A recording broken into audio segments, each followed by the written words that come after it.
अस्सलाम वालेकुम। हम कर रहे हैं फ़िज़िकल केमिस्ट्री की रिवीजन और मैं Shumaila Afzal, assistant professor of chemistry in government degree college women satellite on Bahawalpur. जैसे आप सबको पता है कि हम पास्ट पेपर्स की कर रहे हैं तैयारी, तो अब आज हमारा जो चैप्टर है वो सेक्शन 1 का लास्ट चैप्टर है, केमिकल थर्मोडायनामिक्स। वैसे तो इस सेक्शन में से जो आप पहले हैं उन चैप्टर्स आप कर लेंगे, सॉलिड, लिक्विड, गैसेस और क्वांटम, तो आपके पेपर जो है वो इस सेक्शन में से पूरा पार्ट हो जाएगा। ठीक है, लेकिन फिर भी जो बच्चे करना चाहते हैं कर लें, लेकिन जो बच्चे वीक हैं मेरा मशवरा ये है कि वो ना करें ये वाला। इसमें से कुछ भी शॉर्ट क्वेश्चंस के लिए अलबत्ता करना है तो बेशक आप कर लीजिए, वैसे ना करें तो बेहतर है, लेकिन बहरहाल मेरा काम है आपको बताना। तो सबसे पहले जो है वो हम आ जाते हैं इसके जो सिलेबस में चीज़ें दी हुई हैं वो बहुत थोड़ी सी दी हुई हैं, ठीक है, लेकिन जो पास्ट पेपर्स हैं उनमें बहुत सारी चीज़ें ऐसी आई हुई हैं जिनका जिक्र नहीं भी किया हुआ आपके जो सिलेबस है उसके अंदर। सबसे पहला जो क्वेश्चन, लॉन्ग क्वेश्चन जैसे हम पहले हमेशा करते हैं, give 4 statements of second law of thermodynamics. 1 2 3 4 दफा आया हुआ। छोटा सा सवाल है, इतना बड़ा सवाल नहीं है। अगर आप थर्मोडायनेमिक्स वाला चैप्टर शुरू करेंगे तो उसमें जो है वो सबसे पहला जो टॉपिक आपका आएगा, फर्स्ट ईयर में आपने की हुई है, इंटरनल एनर्जी क्या होती है, एंथैल्पी चेंज क्या है, स्टेट फंक्शंस क्या होते हैं, ये वो सारा कुछ ही। तो इनफैक्ट जो सबसे पहला टॉपिक शुरू होता है सिलेबस के मुताबिक वो है फर्स्ट ऑफ थर्मोडायनेमिक्स, ठीक है। तो उसमें से जो क्वेश्चन है वो मैं सिलेबस के मुताबिक जिसने है वैसे ही क्वेश्चंस को डील कर लेते। सबसे पहला क्वेश्चन जो है उसमें से जो क्वेश्चन आते हैं, state first law of thermodynamics and prove that delta H is equal to Q P and delta E is equal to Q V. इसका मतलब ये कि इंटरनल एनर्जी जो है, change in internal energy heat की equal होगी at constant volume, change in enthalpy equal होगी heat के एट कांस्टेंट प्रेशर, ठीक है। यानी ये और ये आपने डिराइव करके बताना है। एक जगह पे क्वेश्चन वो मैंने यहाँ लिखा नहीं है, डेल्टा एच और डेल्टा ई का भी आया हुआ, यानी आपने इसकी स्टेटमेंट याद करनी है। आगे उसके 3 कंडीशंस हैं, एक ये है, एक ये है और एक डेल्टा एच और डेल्टा ई जो है उसका आपस में रिलेशनशिप है, ठीक है। उसके बाद जो है वो अकॉर्डिंग टू जो सिलेबस है वो हम आएंगे, तो हमारा सेकंड जो है टॉपिक वो है हीट कैपेसिटीज वाला, ठीक है। उसमें से जो सवाल आया हुआ है वो define molar heat capacity and show Cp minus Cv is equal to R। एक ही सवाल है इसमें से जो मोस्टली आता है। Cp क्या है? Heat capacity eight constant pressure, heat capacity on eight constant volume, और R आपको पता है जनरल गैस इक्वेशन है। छोटी सी एक डेरिवेशन है जो आपने इसके लिए करनी। 1 2 3 अगेन 3 दफा सवाल आया हुआ है, यानी बहुत ही इंपॉर्टेंट सवाल है, ठीक है।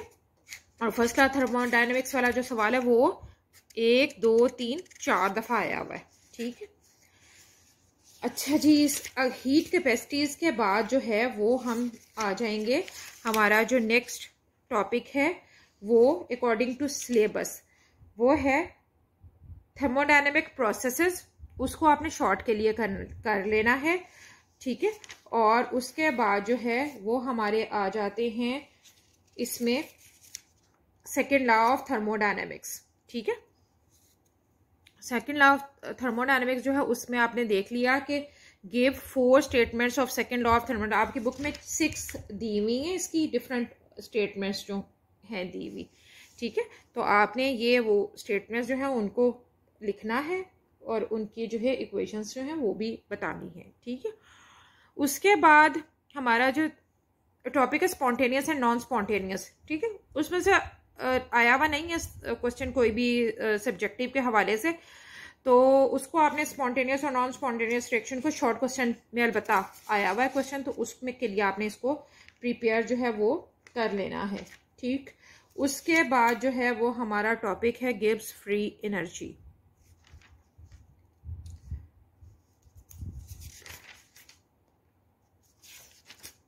गिब्स फ्री एनर्जी जो है थर्ड लॉ ऑफ थर्मोडायनेमिक्स आपकी बुक में दिया हुआ, लेकिन वो हमारे सिलेबस में शामिल नहीं है। तो हमने इसके बाद जो टॉपिक करना है वो है Gibbs free energy. Gibbs free energy में से जो सवाल आया हुआ है, describe Gibbs Helmholtz equation and give its application. ठीक है, ये इसकी इक्वेशन है, इसी नाम से दी हुई है। दूसरा क्वेश्चन है establish a relationship between free energy change and chemical equilibrium. ठीक है, यही सवाल जो है क्वेश्चन नंबर 2 जो है वही क्वेश्चन नंबर 7 में भी दिया। Prove that delta G Gibbs free energy है आर टी लॉग ऑफ के पी। ठीक है, ये इक्विलिब्रियम कांस्टेंट जो है वो है। इसमें भी आपने डेरिवेशन ही करनी है, इसमें भी आपने डेरिवेशन ही करनी है, इसमें भी आपने डेरिवेशन ही करनी है। ठीक है, ये तो हो गया गिब्स फ्री एनर्जी के हवाले से सवाल। अब आपके एक सवाल जो कि बहुत ज़्यादा रिपीट हुआ था, डिराइव क्लॉजेस क्लैप्रियन इक्वेशन। ये कोई 3 या 4 दफ़ा, यानी पिछले 4 सालों के जो एनुअल पेपर्स हैं और दूसरे पेपर्स हैं उनमें कोई एटलीस्ट 4 दफ़ा ये सवाल रिपीट हुआ। ये ऐसे आपके सिलेबस में नहीं नज़र आया, या शायद मुझे नज़र नहीं आया।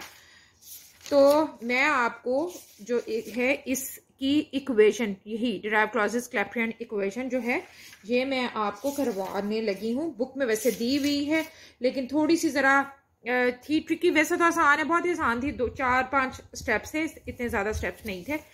ठीक है, ये मैं आपको अभी करवाती हूँ। हम उससे पहले जो है वो शॉर्ट क्वेश्चंस अपने देख लेते हैं। Short questions, differentiate between spontaneous and non spontaneous process.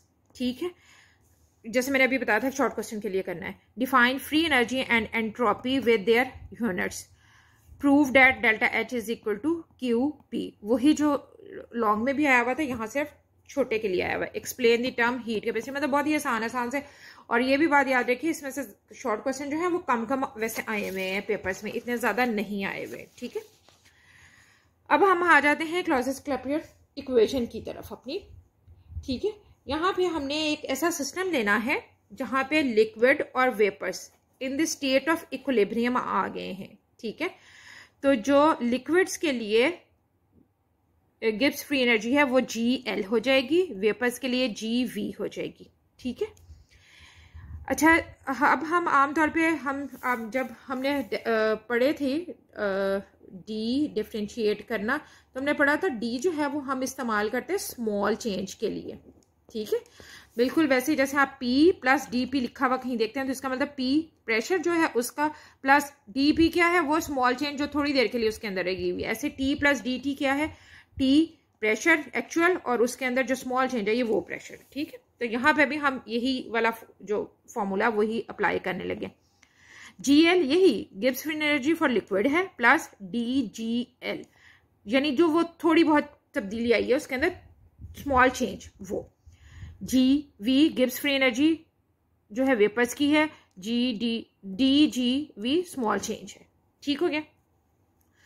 अब हमने क्या करना है, हमने करना है सब्ट्रैक्ट करना है, सब्ट्रैक्टिंग इक्वेशन 2 फ्रॉम इक्वेशन 1। ठीक है, दोनों को हमने सब्ट्रैक्ट कर देना है। ठीक, तो GL minus GL plus GDV, तो GL से कट जाएगा, GV से कट जाएगा, आपके पास जो बाकी रह जाएगी चीज वो रहे DGL is equal to DGV।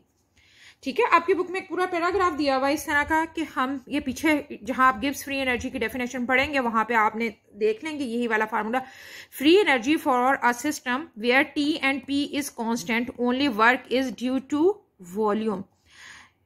ऐसा सिस्टम जहां पे टेम्परेचर और प्रेशर कांस्टेंट हो, सिर्फ आपका वर्क जो डन हो रहा है वो वॉल्यूम की तब्दीली की वजह से हो रहा हो, चेंज इन वॉल्यूम की वजह से हो रहा हो, उसके लिए जो हम इस्तेमाल करते हैं इक्वेशन गिब्स फ्री एनर्जी की, वो है DG is equal to V volume constant DP minus SDT। ठीक है, ये जो है ये एंट्रोपी है, ये जो है ये वॉल्यूम है। Putting these values in equation 3, ये वाली जो वैल्यूज हैं DG की, ये वाली, ये हमने इसमें पुट करनी है। इसमें पुट करने से पहले मैंने दोनों के लिए अलग अलग एक दफा लिख ली है। ठीक है, यानी डी जी यही है। जब ये एल के लिए आएगी तो वी भी एल हो जाएगा और एस भी एल हो जाएगा।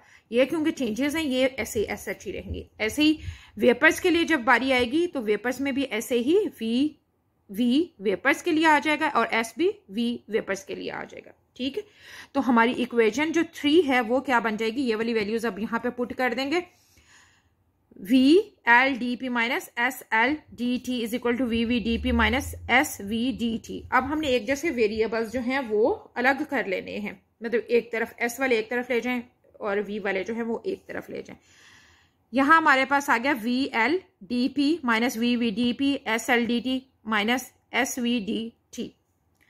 D P is equal to V V minus V L, ये हमने कॉमन ले लिया फैक्टर दोनों में से, ये हमारे पास जो उसका बाकी बच गया रह गया वो आ गया डी टी, यहाँ पे जो है कॉमन ले लिया और S V minus S L आ गया। अब हमारी इक्वेशन क्या बन गई, अब फिर ऐसे ही करना है, वेरिएबल्स जो है एक जैसे एक तरफ रह जाए, ये यहाँ जो है वो मल्टीप्लाई हो रहा था, इधर आके डिवाइड हो जाएगा, तो हमारी equation D P over D T is equal to, ये यहाँ मल्टीप्लाई हो रहा था तो इधर आके डिवाइड हो जाएगा, तो D P over D T is equal to delta S over delta we.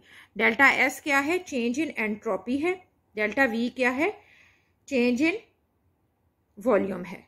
ठीक है, अब फॉर एग्जांपल कि हम ऐसा एक इक्वेशन है जो 1 मोल के लिए लेते हैं, तो ऐसे इक्वेशन के लिए हमारे पास डेल्टा एस की वैल्यू जो है वो होती है delta H divided by T delta we.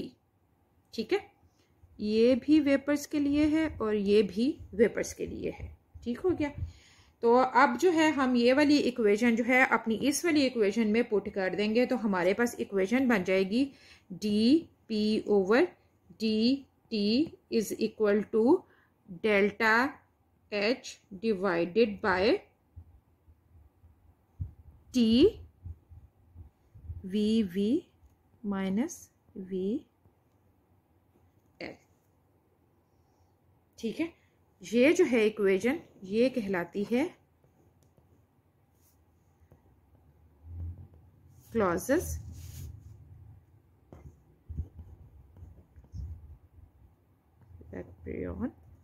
Equation.